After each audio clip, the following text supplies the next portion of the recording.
ഞാൻ ആദ്യമേ പറഞ്ഞ കേട്ടോ ഷർട്ടും പാന്റ് മുണ്ട് കൊടുക്കാം. അപ്പോ ഞാൻ കംഫർട്ടബിൾ അല്ല മുണ്ടില്. സോ ഞാൻ പറഞ്ഞു അത് വേണ്ട, നമുക്ക് ഷെർവാണി ഇടാം. എന്തായാലും മാരേജ് അമ്പലത്തിലെ മുണ്ട കൊടുത്തത്. സോ ഇത് താലി കെട്ടുന്ന സമയത്ത്. സോ ഇത് ഇവിടുത്തെ ചടങ്ങിൽ കുറെ നേരം ഇരിക്കാനൊക്കെ ഉണ്ട്. സോ ഐ തോട്ട് പാന്റ് ഇടാമെന്ന്. അങ്ങനെ പാന്റൊക്കെ എടുത്ത് ഷെർവാണിയൊക്കെ ട്രൈ ചെയ്യാൻ അങ്ങനെ പാന്റും ട്രൈ ചെയ്തിട്ടൊക്കെ ഒരു കല്യാണത്തിന് വന്നു. ഞാൻ പിന്നെ എപ്പോഴും ലാസ്റ്റ് മൊമെന്റിൽ ചെയ്യുന്ന ആളാ.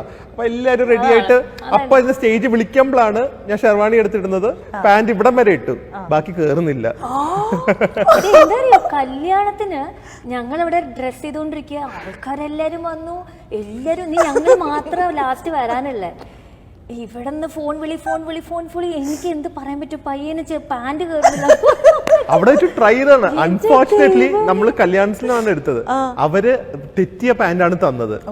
പാന്റ് തെറ്റി. ഞാൻ പറഞ്ഞു ഒരു കാര്യം ചെയ്യുന്ന സമയമില്ല, പാന്റ് വേണ്ട, നമുക്ക് ഇവിടെ വരെ ഷെർവാണി ഉണ്ടല്ലോ, പോവാന്ന് പറഞ്ഞു. ഞാൻ പറയുന്നത് കാരണം എവ്രി വൺ ഇസ് വെയിറ്റിംഗ്.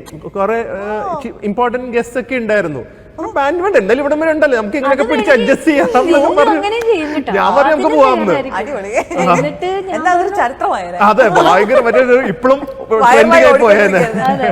അപ്പൊ ചേച്ചി ഞാൻ എന്ത് ചെയ്യുന്ന, ചേച്ചി വേഗം കല്യാണത്തിൽ വിളിച്ചിട്ട് എങ്ങനെയെങ്കിലും ഒരു പാന്റ് ഒപ്പിക്കാന്ന് പറഞ്ഞിട്ട് വേഗം അവിടെ നിന്ന് എന്നിട്ട് നമുക്ക് ഇവിടം വരെ എത്തിക്കാൻ, ഹോട്ടൽ വരെ എത്തിക്കാൻ ടൈമില്ലായിരുന്നു. അപ്പൊ ഞാനൊരു ഷോർട്സ് ഇട്ടിട്ട് മുകളിൽ ഷെർവാണി എല്ലാം ഇട്ട് ഷോർട്സ് ഇട്ട് നേരം കാർ വരെ പോയി. എന്നിട്ട് അവിടെ എത്തിയപ്പോഴേക്കും അവരും കറക്റ്റ് ടൈമിൽ എത്തി.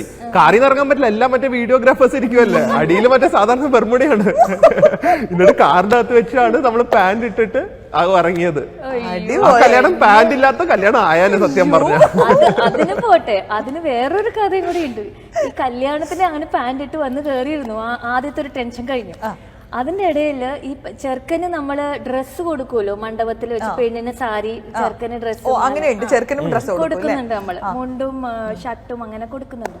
ആ സമയത്ത് അത് എടുക്കാൻ എന്റെ അമ്മ മറന്നു. അത് വീട്ടിലിരിക്കുക. അമ്മ എന്ത് ചെയ്തു, അമ്മ ആ ടെൻഷനിൽ എന്ത് ചെയ്യണം എന്നറിയില്ല. ആ സമയം വീട്ടിൽ പോയി എടുക്കാൻ ആരുമില്ല, എല്ലാരും വീട്ടിൽ നിന്ന് വന്നു കഴിഞ്ഞു, വീട്ടിൽ ലോക്ക് ചെയ്ത്. അമ്മ വേഗം ആ ഹാളിന്റെ ഓഫീസിൽ പോയിട്ട് ചോദിച്ചു എങ്ങനെയെങ്കിലും എന്തെങ്കിലും ഒരു തുണിയോ എന്തെങ്കിലും ഉണ്ടോ കവറിനകത്ത് വെച്ചെടുക്കാം. അവര് പറഞ്ഞു ഇവിടെ ഒന്നുമില്ല, ഒരു കാര്യം, ഒരു ബാനർ ഉണ്ട്, ഒരു പഴയ ബാനർ, അത് ഈ കലോത്സവം ഓണാഘോഷം എന്നൊക്കെ പറഞ്ഞ ബാനർ. അത് ഒരു മടക്കി താമ്പാളത്തിന് വെച്ച് തന്നു. അപ്പൊ അമ്മ പ്രാർത്ഥിക്കുകയാണ്, ദൈവമേ ഈ സാമി എടുത്ത് നിവർത്തി എല്ലാരെയും കാണിക്കാനുള്ള ഒരു ഇതുണ്ട് എന്താ തന്നെന്നുള്ളത്. അപ്പൊ എന്റെ അമ്മ പ്രാർത്ഥിക്കുകയായിരുന്നു, ഇതെങ്ങാനും നിവർത്തിയാ ഓണാഘോഷം. ദൈവമേ ഇങ്ങനെ